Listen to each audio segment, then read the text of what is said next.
Everyone put your hands up, like so, fingertips pointing up. Let's make fists. To make fists, what we do is we bend the fingers from the end, like this, halfway, then full way, and then bring your thumbs across. It's really, really important that we do it this way and not have the thumb inside. The thumb must always be on the outside, and it kind of sits like this. Okay, can you see the thumb goes across like that? This is really important for us. Let's try that again. Hands in front. That's it. Fingers halfway, then full way, and then bring your thumbs across. That's it. Okay, something else you want to do is make sure that the wrist is straight along the back like that. Yeah, okay. And with the that's it. Thank you for showing me. You did? Yeah, I can see that. I can see you doing it well.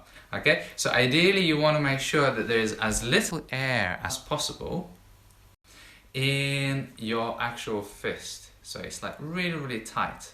Really tight. Okay, let's have another go. Hands up like this. Halfway, full way, and then bring your thumbs across.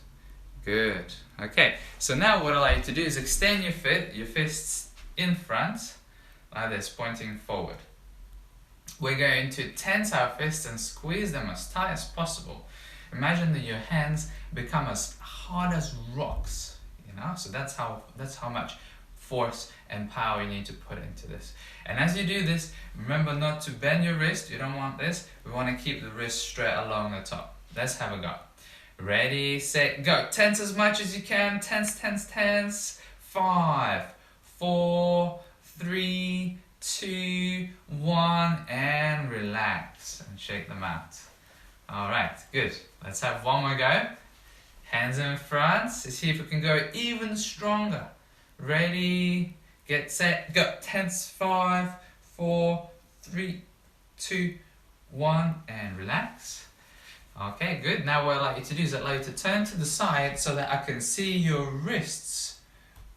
That's it. Now I'll be able to see your wrists, and then I can tell whether they are pointing down or not. So what we want to do is we want to make sure that our fists are like this, okay, and not pointing down or up. So they need to be straight along the top like this. So Marius, you need to be a little bit more straight along the top here. Okay, a little bit more straight. So try that. Yeah, so a little bit more straight there. Okay, let's have a go. Really, really strong. Strong as you can. Are you guys ready? Get set and go. Tense as much as you can. 5, 4, 3, 2, 1, and now shake them out. Well done. Back to parallel stance.